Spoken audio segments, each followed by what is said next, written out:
Americans for a Safe Israel was founded more than 50 years ago based on the principles of Jabotinsky. We have always fought for a strong and safe Israel. In doing so, we abide by the IRS requirement that we not endorse candidates or parties. Therefore, this is a political discussion. However, it is to help us to better understand political information, but not to come out in favor of any parties or candidates. And we're going to just try to make sense of everything that's going on in Israel as it heads into its fourth election. So we're going to do that with the help of Aharon Pulver. Aharon's work is to advocate on behalf of the protection of the Jewish, Zionist, and democratic character of the State of Israel.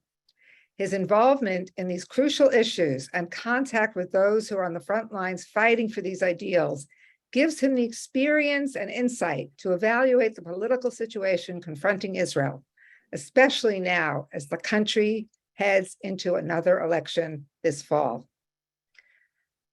Aharon is the executive director of the Israel Independence Fund. He has lived in Israel for 40 years. You came from the Bronx, correct?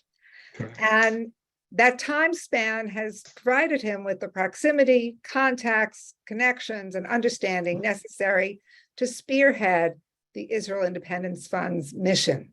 The mission is to work with NGOs and kind of incubate them. And the Israel Independence Fund incubates NGOs, non-governmental organizations, or here we call them nonprofits, that are tackling some of Israel's most pressing issues. And the organization assists individuals who are also tackling some of the most important causes in Israel today. On our twice yearly missions to Israel, our Chizuk missions, we get to visit with many of these organizations and learn so much from these insiders about the real Israel. Founded in 2007 and led by Aharon, the Israel Independence Fund plays a unique role in helping Israel to realize its continuing vision as a strong, secure, and uniquely Jewish state devoted to the welfare and future of our people and to the values of Zionism and democracy. So without further delay, Aharon, we'd like you to introduce yourself. We've been introduced, but please say hello. First of all, thank you, Judy, for inviting me to have a conversation with all my dear friends of AFSI. It's always a pleasure to participate in an AFSI event.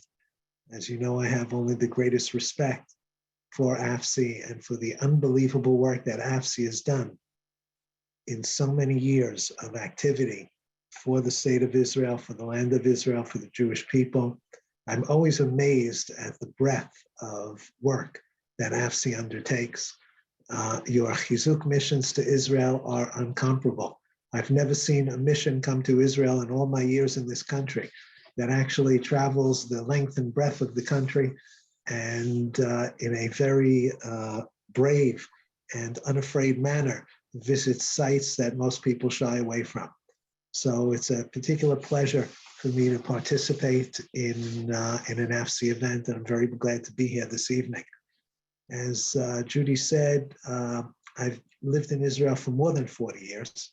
My wife Susie and I made Aliyah in 1978, and ever since then we've been living in the Galil, in the Galilee, probably the most beautiful part of the country, at least in my opinion. And many of you have visited me in my home on AFSI groups. And next time AFSI comes on another Chizuk mission, you're all invited back here again. Susie and I would love to host you. It's intriguing to be invited to speak about Israeli politics for dummies, because even the most intelligent amongst us are often stymied in understanding what Israeli politics are really about and how we got to such a convoluted method of governance. the basis of Israel's electoral democracy was established, as you all know, in 1948, and is based more or less on the British system of governance and the British system of electorate. That's not a surprise, as Israel in 1948 was leaving almost 30 years of a British protectorate over the land of Israel, and was very much influenced by British politics and British culture.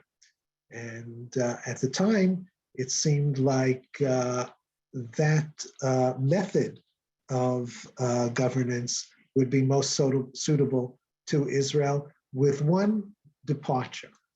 And that departure is that while Israel's parliamentary democracy is unicameral, meaning we have one house of legislature, the British system of governance is bicameral. There are two houses of parliament. One is, of course, the House of Lords, and the other is the House of Commons. In fact, if I may correct myself, there are two major differences, not only one, not only the fact that Israel has a unicameral legislature, but also Israel's unicameral legislature is not based on regions, but is rather based on national lists that are elected by the electorate. So whereas in the British Parliament, in the House of Commons, you have members of Parliament who represent districts, much like members of Congress represent members of the House in the United States, represent congressional districts. Here in Israel, there's no such thing as district elections. There's a national election, you vote for a list. The proportion that that list receives in national elections will equal the proportion that that list receives from amongst the 120 members of Knesset. Now, it's just an interesting aside. You may ask, why 120? Why not 100? Why not 200? And the 120 is obviously taken from our biblical sources that there were 120 members of the Sanhedrin in ancient Israel. Not that I think for a moment that all the members of Knesset are great Torah scholars, as were the members of the Sanhedrin. Nonetheless, that's where the number comes from. Because the lists are national, there are anomalies within the structure of Israeli politics that you may find interesting. For instance, vote sharing agreements may be established between any two parties. Vote sharing agreements were instituted in 1948 because it was understood that many votes would fall by the wayside between actually receiving a Knesset seat or not. As an example, if there were 120,000 voters, each member of Knesset would require 1,000 voters to be elected. However, what happens if one party gets 800 votes and they don't exactly have 1,000 to get a member of Knesset in? Well, then they can reach a voter sharing agreement with a party that has a more or less similar agenda. And if that party has 200 and the other party has 800, the party with the larger number of votes will actually get that member of Knesset. So that very few votes are wasted in a system like that. So Aharon, this can happen post-election? Yes, this happens Vote-sharing post-election. agreements? Once the election is over, the Central Election Committee reviews all the votes that are, quote, lost, reviews the agreements between the parties, and sees if one party will get another member or not. And that usually happens only after the IDF votes are counted. IDF votes usually take another 24 to 48 hours to be counted, simply because of the difficulty in bringing in all the ballot boxes from IDF bases that are far outside of the center of the country. And interestingly enough, you won't be surprised that the IDF vote usually puts right-wing parties over the top. Israeli soldiers have a tendency to vote far to the right of the general constituency. That's really interesting. I wonder why. Well, I think it may have something to do with the fact that they're well aware of facts on the ground and that they see things that many citizens don't see, and they're aware of things that many citizens aren't aware of. Having said that, it's often true that younger voters have a tendency to vote more for the edges, for the far right and for the far left. They have more of a tendency to show a willingness to accept a more radical approach to politics. Okay, And that's certainly proven itself true in Israel. I just had a question from Paul Fine, who said he can't hear anything. Is anybody else experiencing that? All right, Paul, I hope not, because I'd hate to have to repeat all that. Paul, why don't you look at your computer and see if you can raise the volume on your computer? Okay.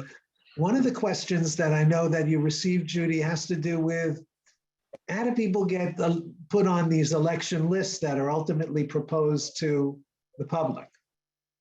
And there are two ways. There are Democratic parties in Israel which run primaries. In fact, today were Labor Party primaries and Meretz Party primaries. And tomorrow are the Likud primaries. These three parties are Democratic. They have primaries.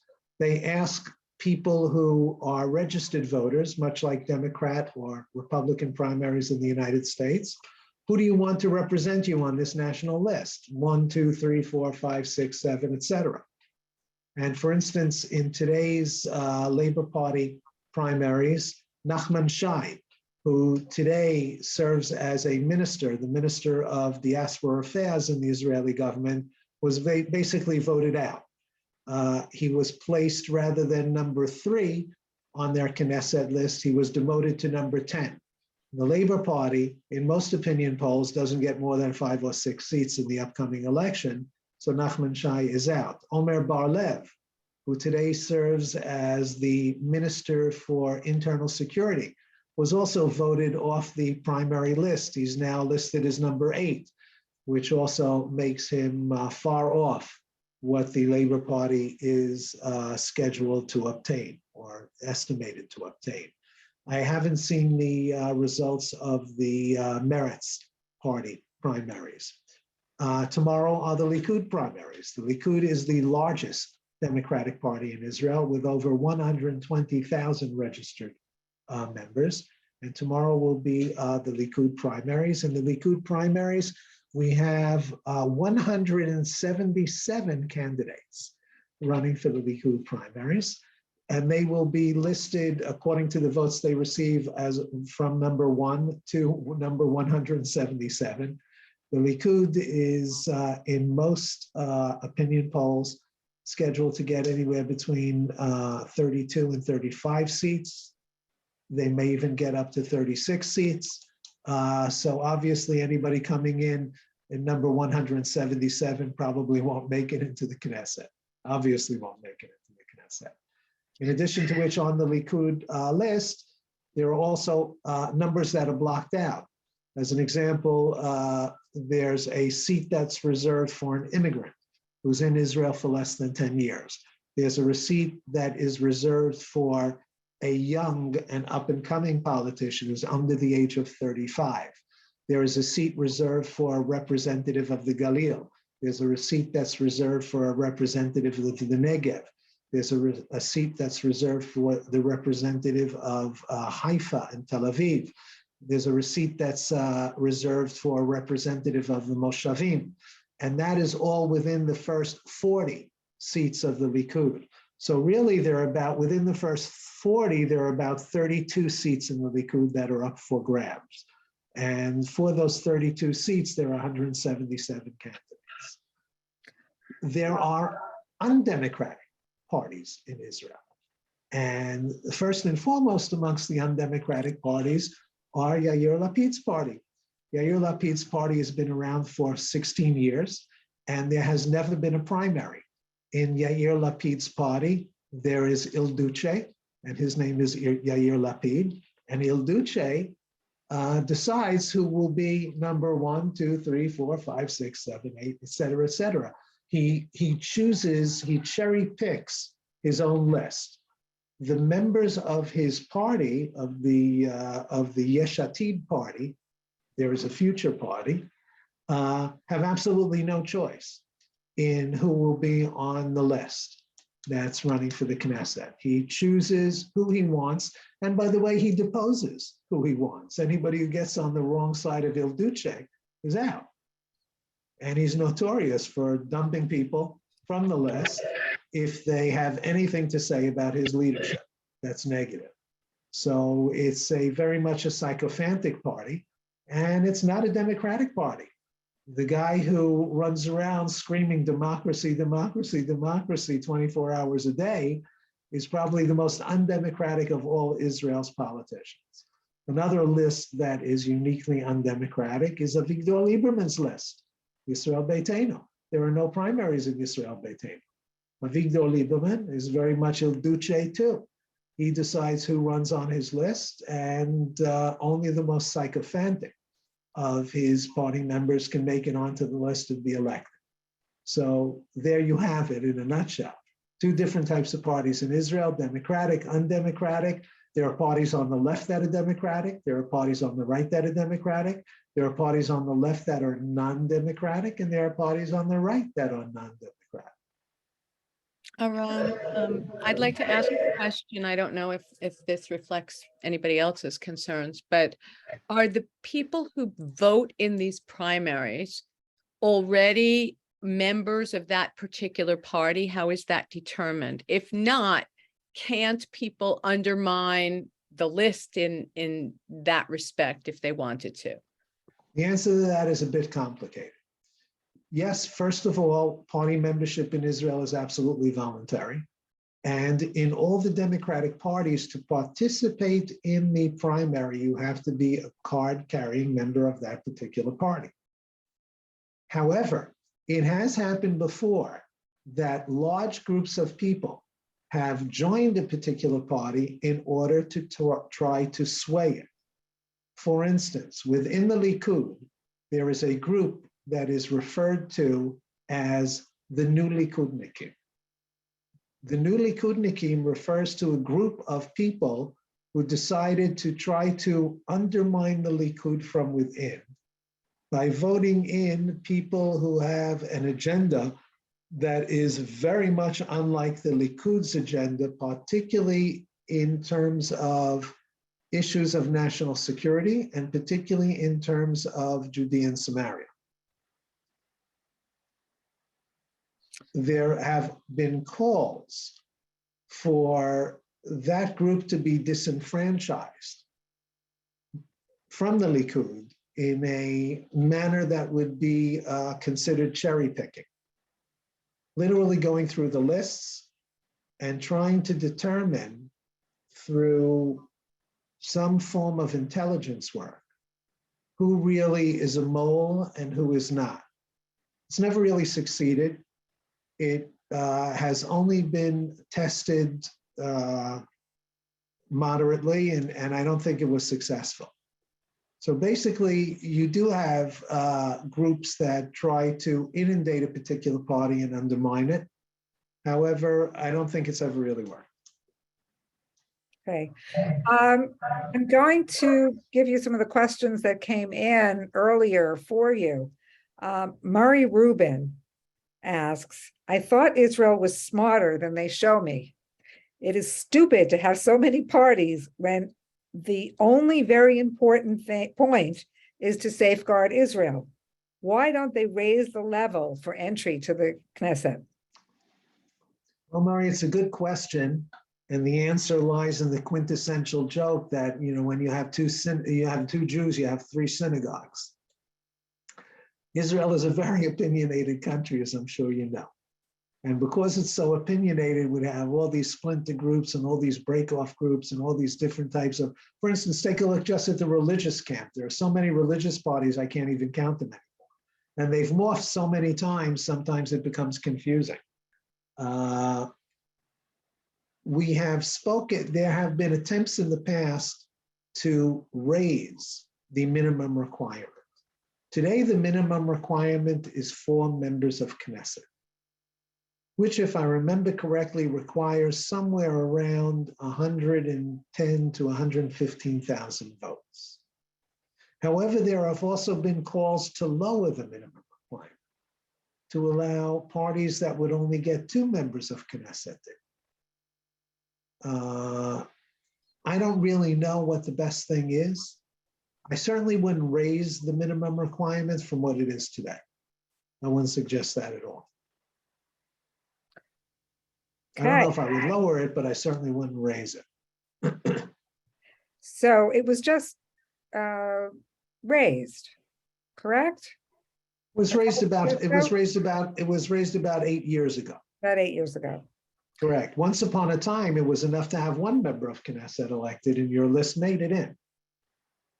As an example, Rabbi Kahana, may he rest in peace, was elected to the Knesset. He was on his party, Kach, ran a full list. He was the only one elected from the Kach party, and he was the singular member of Kach who sat in the Knesset. Okay. Paul Pesach Rogaway asks, and you've answered part of this, how do mutual agreements for votes work? Can a party whose direct votes are insufficient enter the Knesset due to mutual agreements?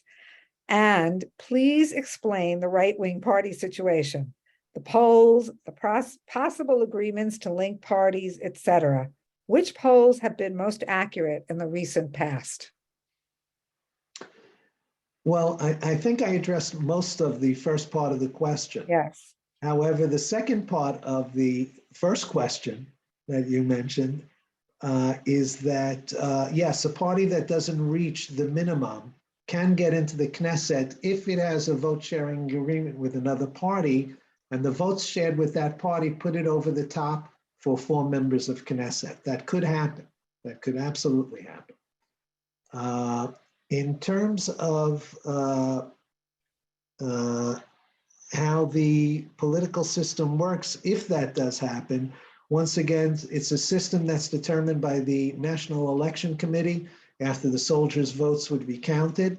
And if a party is at 3.8 members of Knesset and their vote sharing agreement allows them to make it over the top, then they'll make it over the top through the vote sharing agreement.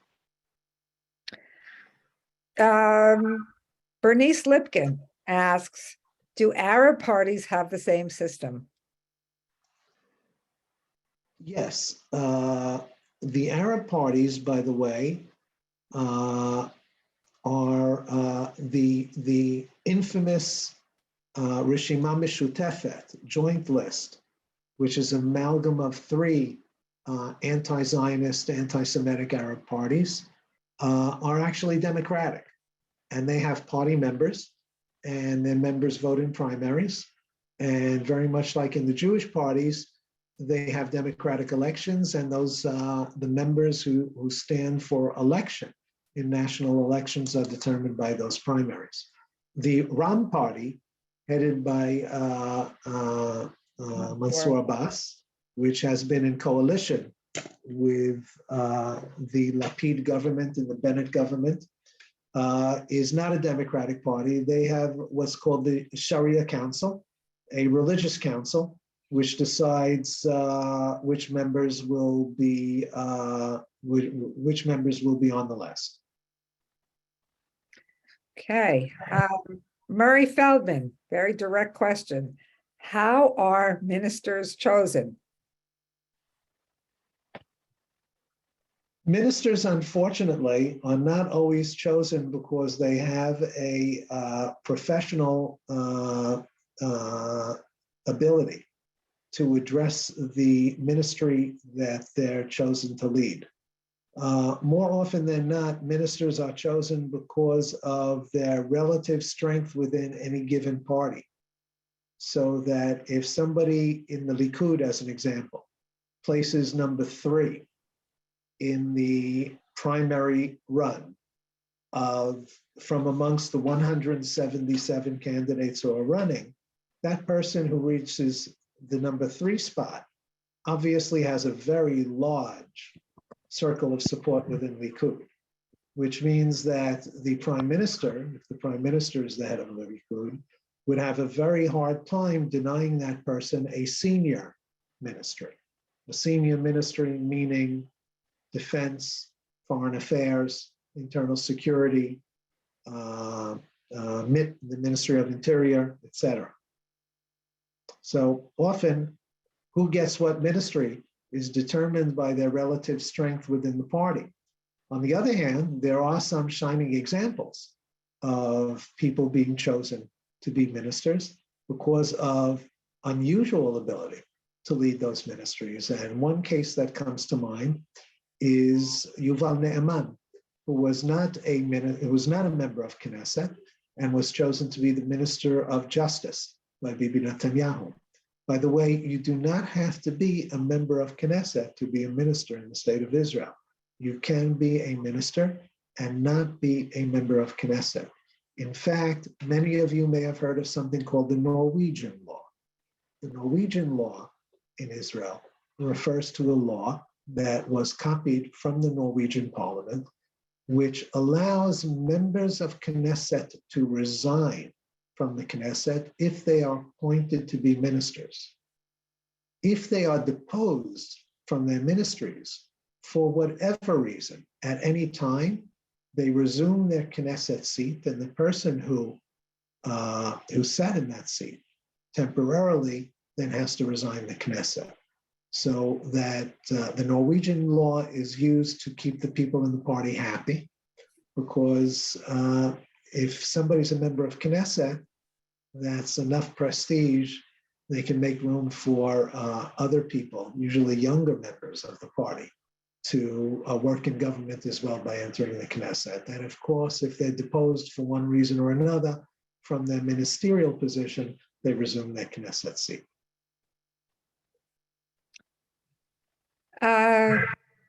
Okay, so Lori Kurz had 2 questions.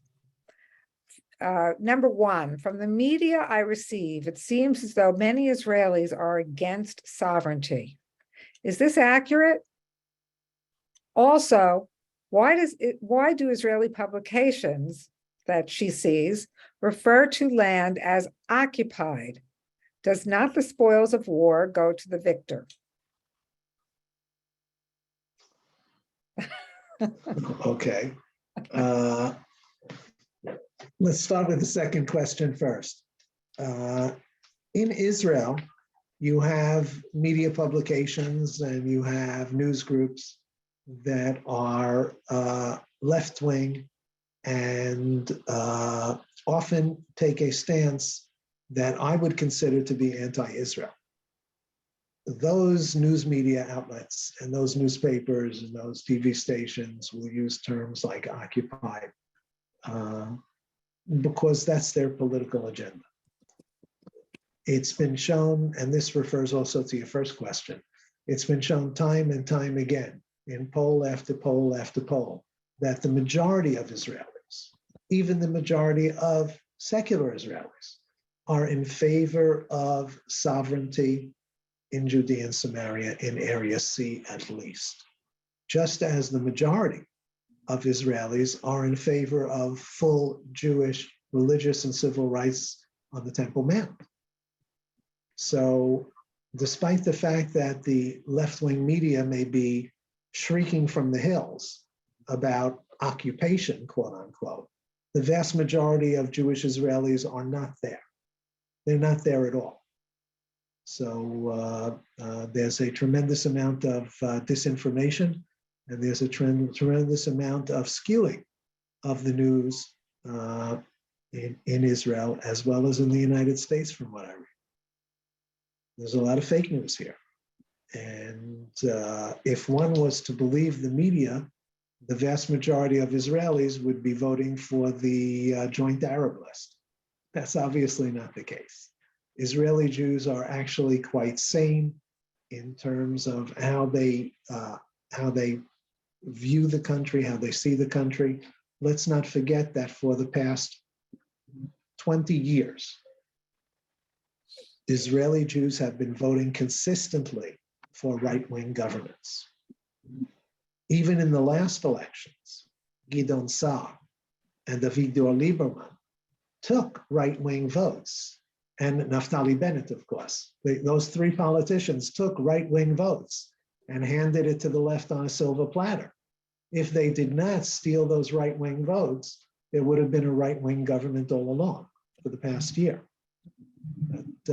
So it's clear, I think Israeli Jews have spoken at the polls. Israeli Jews, in a vast majority, want a patriotic right-wing government that firmly establishes a strong Jewish identity for the state of Israel. The media has it wrong.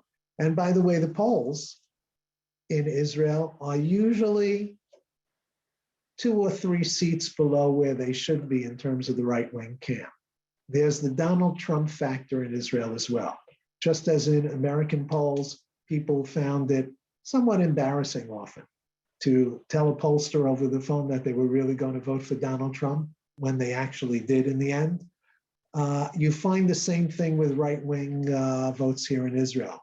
Ultimately, Itamar Ben-Gvir will get far more votes than anybody anticipates, because a lot of people are not going to tell pollsters, I'm voting for Itamar Ben-Gvir. And of course, Itamar Ben-Gvir, for those of you who don't know, is certainly the farthest of the right-wing candidates we have today. Helene, who should be getting questions, seeing questions, is not able to see the questions, and she has one that I think is really good. At independence, it was the country was defined as Israel, the Jewish democratic state, and this is what it was supposed to be.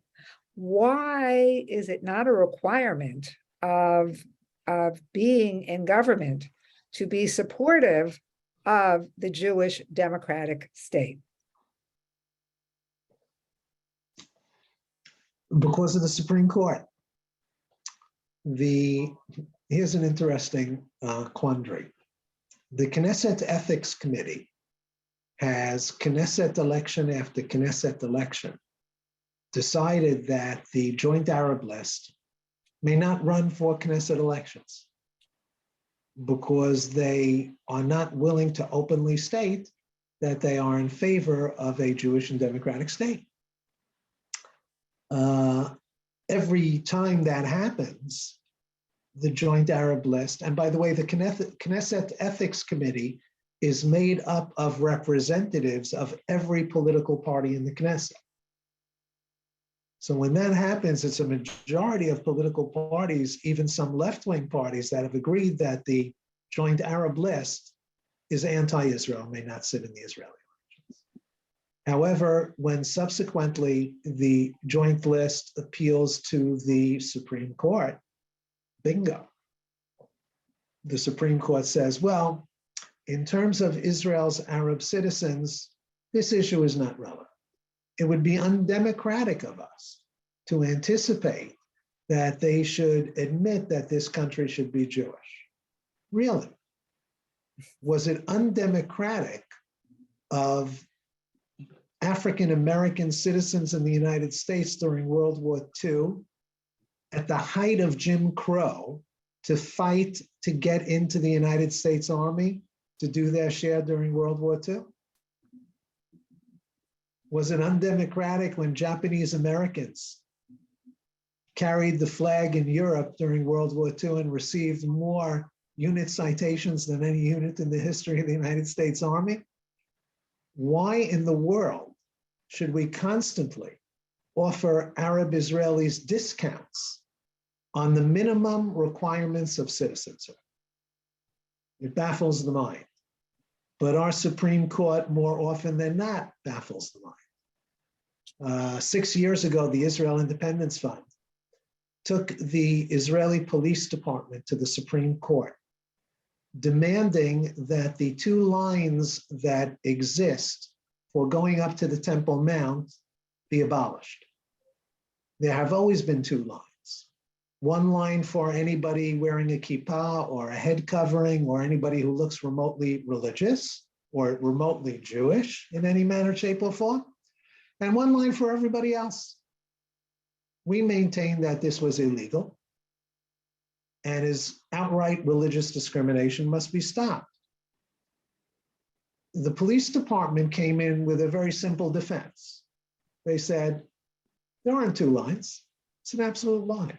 What two lines? There's one line. And you know what the Supreme Court said? You're right. There's only one line. You guys, you're wasting your time here.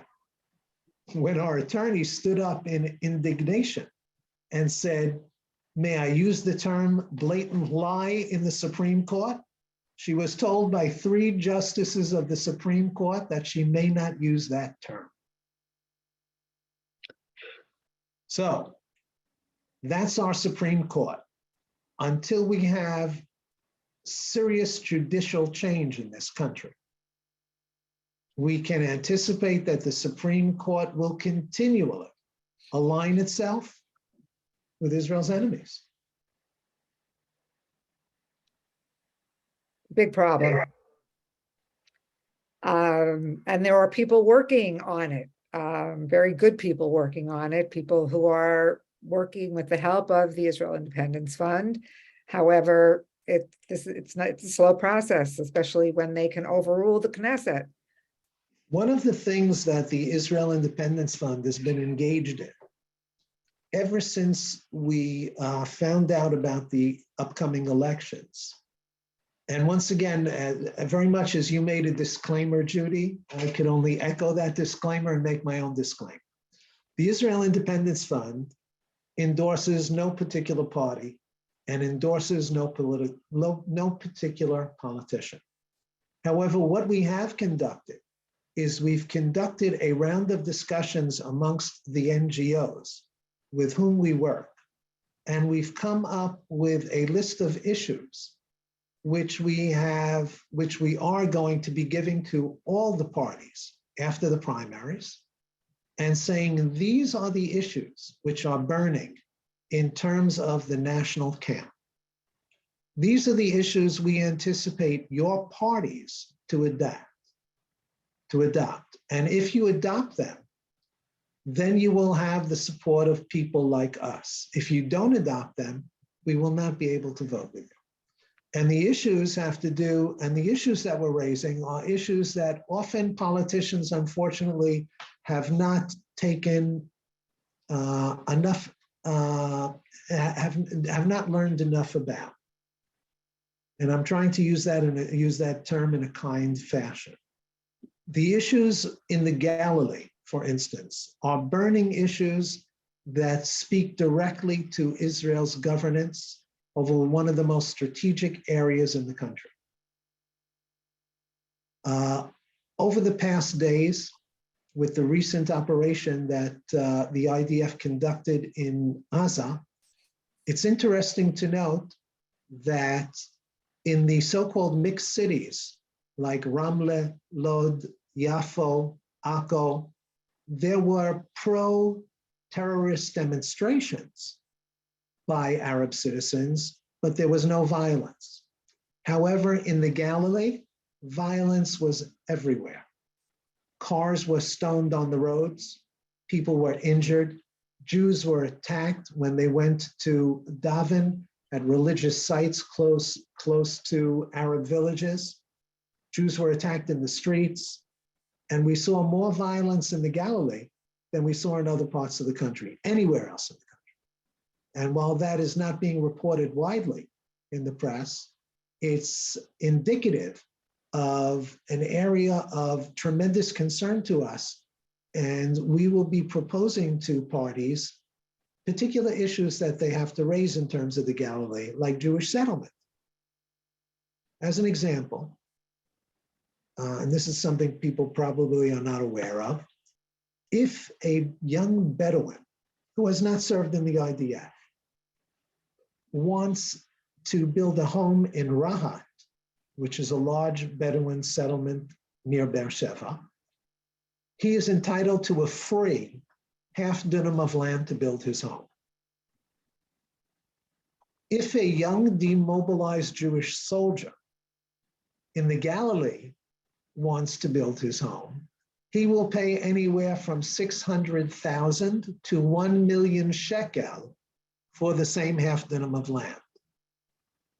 600,000 to 1 million shekel for the same half dönum of land. Now I ask you, shouldn't it be the opposite? Shouldn't the one who doesn't serve his country pay 600,000 shekel for a piece of land? And the one who does serve his country get the land for free? That's just one example about how things have to be switched and how the Israel Independence Fund is leading a discussion amongst our NGOs in order to put these issues in front of our politicians. Now, that simple fact that I just mentioned to you about the Bedouin getting the land for free and a Jewish soldier who just served 3 years in a combat unit having to pay such an exorbitant amount of money, that simple fact is not known by a lot of members of Knesset.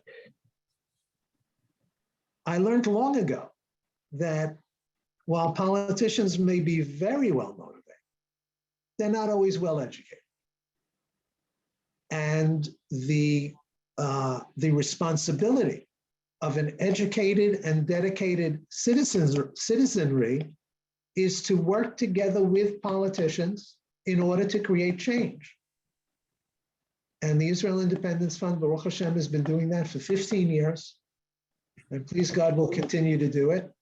And hopefully, we'll start seeing some tremendous results in the Galilee, in Judea and Samaria. A lot of the issues that we want to raise to members of Knesset have to do with choosing judges, judicial change, changes in the Supreme Court and the way judges are chosen. We've been working on these issues for 15 years, together with very good friends who are very active in politics. And we're in the process of creating a very simple list of issues that must be addressed in order to receive the support of the national camp. Sounds like a wonderful idea. William Post has a comment question. As you know, Israel could have had a right-wing government in 2019 if it wasn't for Avigdor Lieberman's refusal to join the government. A solution to the problem is direct election of the prime minister. Even though they tried it before, it still is better than what Israel has now, because all of the polls show that Bibi Netanyahu would win. Not that that's necessarily what we want, but if the polls are showing a popularity, why not have a direct election of the executive, although I guess the president is considered the executive branch? Well, we actually did have direct elections once. And those direct elections were between Bibi Netanyahu and Shimon Peres, several months after Yitzhak Rabin was murdered. And Bibi Netanyahu won that election. He slipped in with a very small margin of votes. It was decided to cancel that vote, cancel that method of election.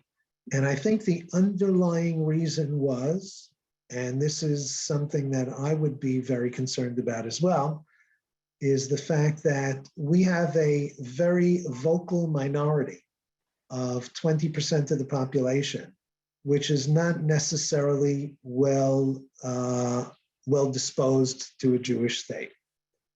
And that 20% could have undue influence on the election of a prime minister. And at the time, both the right-wing parties and the Zionist parties of the left agreed that it was best to do away with that. I would be leery to see that reinstated for the same reason.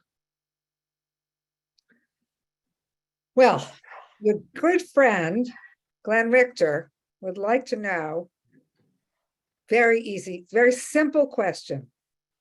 Would Likud be better off without Bibi or with him? Glenn, that's actually not a simple question at all. It's a very complicated question. It may be I put in the simple question part. Oh, okay, it may be the $1 million question. At this moment, I believe that Bibi Netanyahu's popularity remains tremendously high. And it remains tremendously high, not necessarily among members of Knesset, but against the traditional Likud voters who really get out the vote, and the traditional Likud voters who go to the polls and are active and get out there and bring in the vote, amongst the very strong base of Likud voters who would be considered traditional Jews. He's still extremely popular. I don't believe that there's another leader that could ensure the Likud a plurality. I think he's the only one who could do it. So at this juncture, I don't think the Likud would be better off in terms of absolute numbers having a different leader. I'm going to ask, is there, Bibi is not an old man, but he's not a baby. Is there any indication that he's grooming anyone else to succeed him in ability and popularity? From everything that I could see, and this is only my own personal opinion, Bibi Netanyahu is neither a mentor nor a groomer. He doesn't do it. In fact, he mows the lawn. He, more often than not, likes to see young talent disappear. And that's happened in the past before. And it is reportedly the basis of the great dislike and disconnect between himself and people like Naftali Bennett and Ayelet Shaked and Gideon Sa'ar and a whole host of people. So I don't think he's grooming anybody at this time. I think this upcoming Likud primary will basically show from amongst the top 10 people in the primaries who could probably float to the top if Bibi Netanyahu was no longer the candidate for prime minister. And in my opinion, the people at the top will be Israel Katz, Yuli Edelstein, Nir Barkat, Avi Dichter, and one or two others. Okay. Question from Murray Feldman. Why do the ultra-Orthodox have such influence in government? Is it just because of keeping a majority in the Knesset? Well, as we could see from Naftali Bennett being prime minister with only 6 seats, often small parties hold tremendous sway in the Knesset because of coalition politics. The Haredi parties in Israel usually to get all together bring in close to 20 Knesset seats, which is quite a large block. And in the past, Haredi parties have been members of left-wing coalitions. In the past, they've been members of right-wing coalitions. In the recent past, they've been only members of right-wing coalitions. So they do have tremendous sway because of their large numbers. And those numbers are only growing. Demographically, the Haredi population in Israel is growing proportionate to other parts of the population. So we could see that their influence will most likely grow in the coming years and most likely will grow in this coming election as well. Okay. You mentioned Ben Gvir, people not wanting to admit that they were voting for Ben Gvir. Can you talk a little bit about Bezalel Smotrich? Absolutely. Bezalel Smotrich is a young, very talented Israeli politician. He heads one of the religious parties in Israel, as you all know, and he's formerly a minister of transportation served in that position for less than 2 years, was very successful in the position. And I think that Bezalel will do very well in the coming elections. And I think that he will be a force as well, both in the future government, and I anticipate that a right-wing government will be elected. I think he'll be a force within it. And I think he'll continue for a long time to be a very strong force in the religious Zionist camp. So It is said that whereas 2 years ago, Itamar Ben-Gvir was considered the weaker partner of the coalition agreement between Bezalel Smotrich and Itamar Ben-Gvir, today it's considered by most that he may in fact be the stronger of the two partners. I can't confirm that or say if it's true or not, or I don't know if it's true, but I do know that Itamar Ben-Gvir is very popular in right-wing circles, as is Bezalel Smotrich. I know Bezalel personally. He's a brilliant young man, unusually dedicated, has an unusual grasp of the issues, and I think he'll be a force to be considered for a long time coming. And he started Regavim, correct? Correct. That's when I first met Bezalel. He created Regavim about 15, 16 years ago. And he started Regavim just about the time that we started working in the Israel Independence Fund. And I'm proud to say we were one of the first funders of Regavim. And Regavim was, in fact, one of the first organizations the Israel Independence Fund provided funding for. And we still do provide funding for Regavim.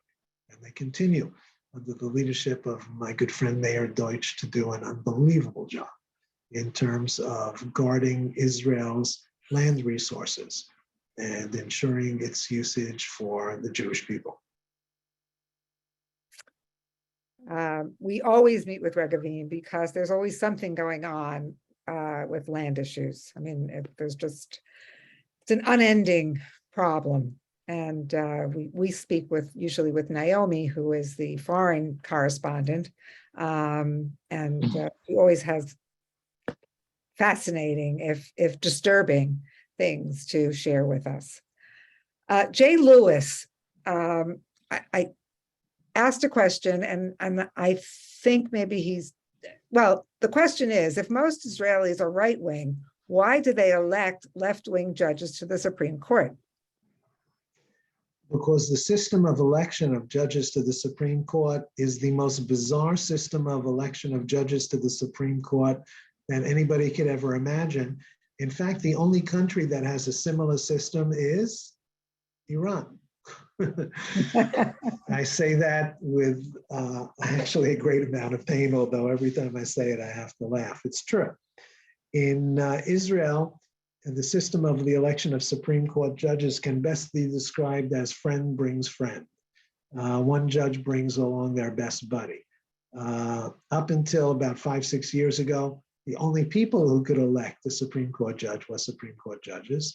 When a cry began about the undemocratic nature of the election of Supreme Court justices in Israel, the bench finally agreed to allow the Knesset to have some say in the matter, but the Knesset committee for the election of judges has a minority say in the election of the Supreme Court judges. So if they go gang up on the Knesset committee for the election of judges, they get their way. And that's what's been happening. The Minister of Justice has to fight tooth and nail in order to get conservatives appointed. In fact, Ayelet Shaked in the previous government under Bibi Netanyahu, when she was Minister of Justice, actually did a pretty good job in getting 2 conservative judges appointed to the bench, because she did fight tooth and nail and refused to allow the Supreme Court judges to shove ultra-liberal choices down her throat. And she really fought it, and she did a good job of it. And today we have 2 fairly conservative judges on the bench.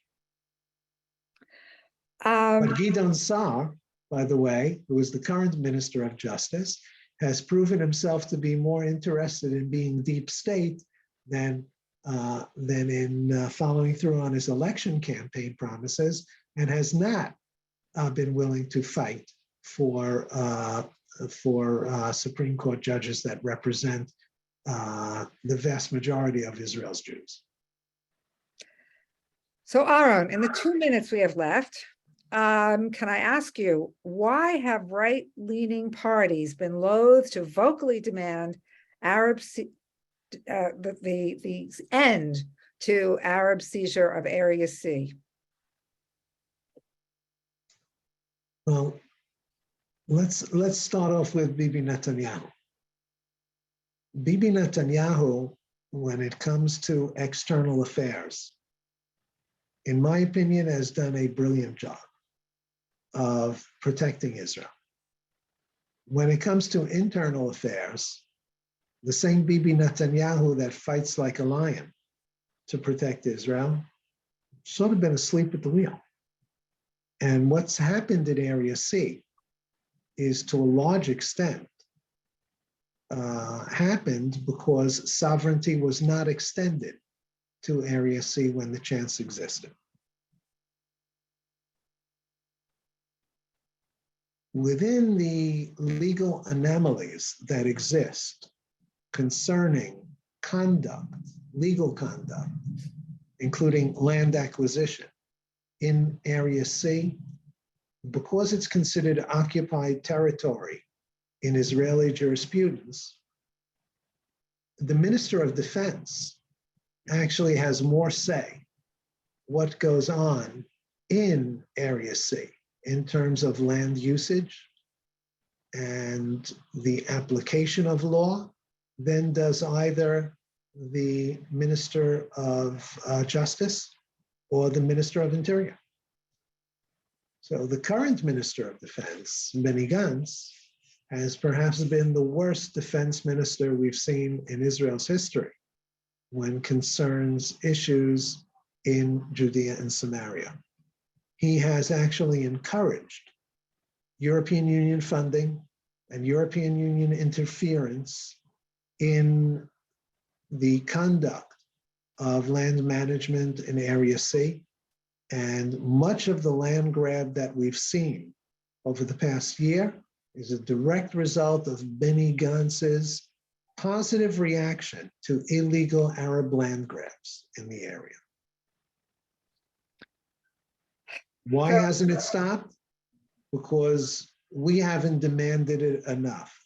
It's one of those issues that we will be proposing to all Israeli politicians if they want the national vote.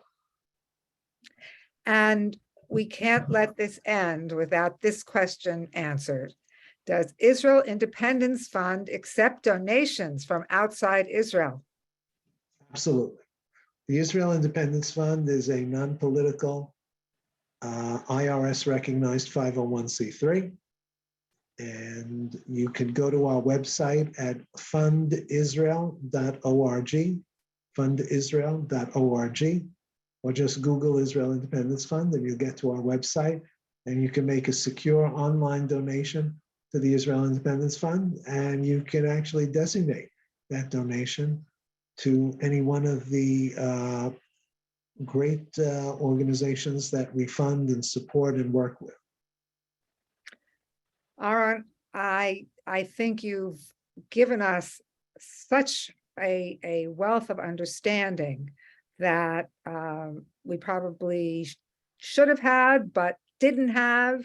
And you've really given us some education today. And I thank you so much for once again coming through and sharing your experiences and your knowledge with us. Can't thank you enough. It's my pleasure, Judy. Thank you for having me. It's great to see you all again and to speak to you all again. And I'm looking forward to seeing you all on the next Chizuk mission. Bezrat Hashem, come up to the Galilee, and look forward to having you here in my home again. And the next mission should be leaving, starting on October 13th. October 13th is when the next mission will start. For those of you who may not have taken part in an AFC mission, an AFC Chizuk mission, I strongly recommend it.